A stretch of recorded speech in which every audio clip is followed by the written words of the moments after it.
Time travel, ये शब्द सुनते ही दिमाग में कितनी सारी तस्वीरें आ जाती हैं, है ना? फिल्मों में तो इसे बहुत देखा है, पर सवाल ये है कि क्या ये सच में हो सकता है? क्या हम कभी अपने अतीत में जाकर कुछ बदल पाएंगे या भविष्य की एक झलक देख पाएंगे?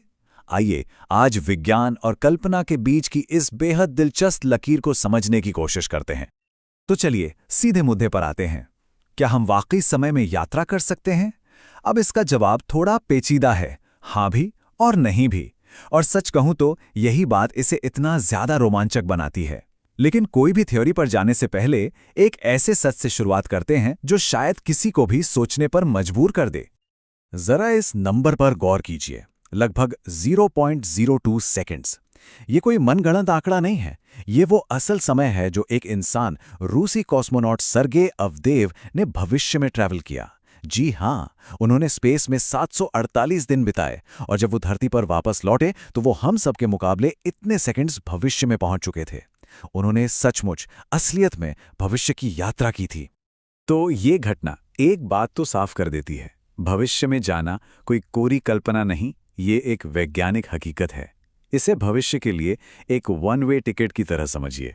और इस सब के पीछे दिमाग है महान वैज्ञानिक अल्बर्ट आइंस्टाइन का और उनके कमाल के सिद्धांत का। ये सिद्धांत है टाइम डायलेशन या समय का फैलाव।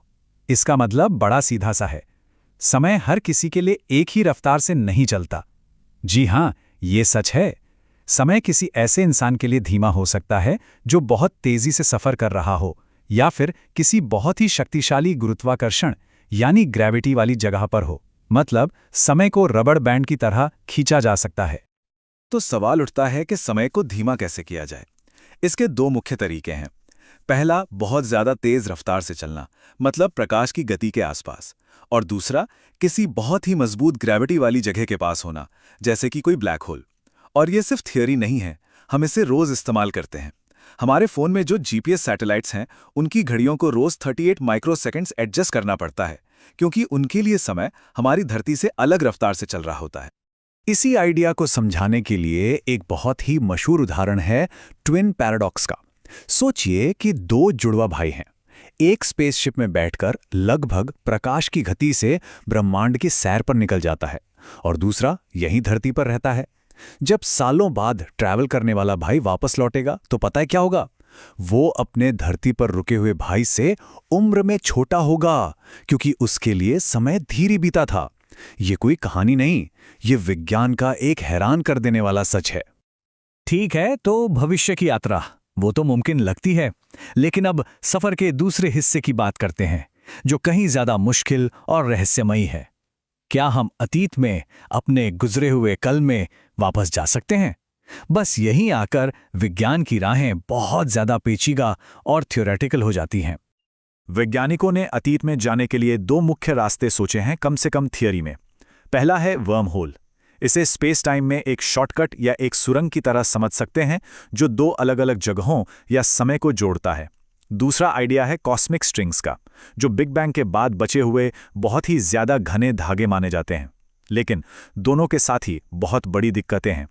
वर्म होल आज तक किसी ने देखे नहीं हैं, और कॉस्मिक स्ट्रिंग्स को इस्तेमाल करने के लिए हमें शायद पूरी की पूरी गैलेक्सी जितनी ऊर्जा चाहिए होगी। पर जानते हैं, अतीत में जाने की सबसे बड़ी चुनौती कोई टेक्नोलॉजी या मशीन बनाना नहीं है। सबसे बड़ी मुश्किल है लॉजिक की, यानी तर्क की। और यहीं पर सामने आती है वो पहेली जिसने सदियों से सबका सिर घुमा रखा है, द ग्रैंडफादर पैराडॉक्स। इसे ऐसे समझिए, मान लीजिए कोई टाइम ट्रैवल करके अतीत में जाता है और किसी तरह अपने दादाजी को अपनी दादी जी से मिलने ही नहीं देता। अब अगर वो दोनों कभी मिले ही नहीं तो टाइम ट्रैवलर के पिता का जन्म भी नहीं होगा, और अगर पिता ही नहीं तो फिर वो टाइम ट्रैवलर खुद कैसे पैदा हुआ? तो फिर अतीत में जाकर ये सब किया किसने? ये एक ऐसा सवाल है, एक ऐसी गुत्थी है जिसका कोई जवाब ही नहीं मिलता। तो क्या इस नामुमकिन सी लगने वाली पहेली का कोई हल है? खैर, एक थ्योरी है जो और भी ज्यादा हैरान करने वाली है, मल्टीवर्स यानी बहु ब्रह्मांड का आइडिया। ये थ्योरी कहती है कि जब कोई अतीत में जाकर कुछ बदलता है तो वो अपनी टाइमलाइन नहीं बदलता, बल्कि वो एक नई पैरेलल टाइमलाइन, एक समानांतर हकीकत बना देता है। मतलब एक ऐसी दुनिया जहां उसके दादा दादी कभी नहीं मिले, और एक दुनिया जहां वो मिले और वो टाइम ट्रैवलर मौजूद है। अब ये सारे जटिल और दिलचस्प वैज्ञानिक आइडियाज हमेशा से कहानीकारों और फिल्म मेकर्स को अपनी तरफ खींचते रहे हैं।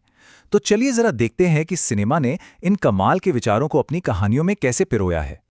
बैक टू द फ्यूचर जैसी क्लासिक फिल्म को कौन भूल सकता है। उस डेलोरियन टाइम मशीन और फ्लक्स कैपेसिटर ने टाइम ट्रैवल के आइडिया को पूरी दुनिया में मशहूर कर दिया।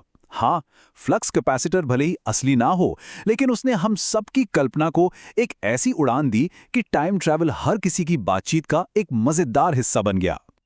और फिर आती है इंटरस्टेलर जैसी फिल्म। इसने ग्रेविटी की वजह से होने वाले टाइम डायलेशन के कॉन्सेप्ट को इतने जबरदस्त तरीके से दिखाया कि देखने वालों के रोंगटे खड़े हो गए। ये फिल्म हमें सीधे उसी विज्ञान से जोड़ती है जिसकी हमने अभी बात की।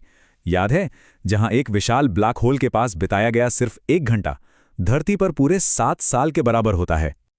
तो विज्ञान, सिद्धांत, पैराडॉक्स और फिल्में, इन सबको एक साथ रखकर देखें तो हम आज कहां खड़े हैं। टाइम ट्रैवल को लेकर हमारी आज की समझ आखिर क्या कहती है? तो निचोड़ ये है, भविष्य की यात्रा भले ही बहुत छोटे पैमाने पर हो, एक वैज्ञानिक हकीकत है। ये टाइम डायलेशन के जरिए मुमकिन है, लेकिन अतीत की यात्रा वो अभी भी पूरी तरह से थियरी के दायरे में है और तर्कों और विरोधाभासों की गुत्थियों में उलझी हुई है। और आखिर में शायद टाइम ट्रैवल की सबसे बड़ी यात्रा किसी मशीन में बैठकर कहीं जाने की है ही नहीं। शायद असली सफ़र तो स्पेस टाइम के इन गहरे रहस्यों के बारे में सोचना, सवाल करना और उन्हें समझने की कोशिश करना है। ज्ञान और समझ की एक कभी न खत्म होने वाली खोज ही इंसान की सबसे बड़ी और शानदार यात्रा है।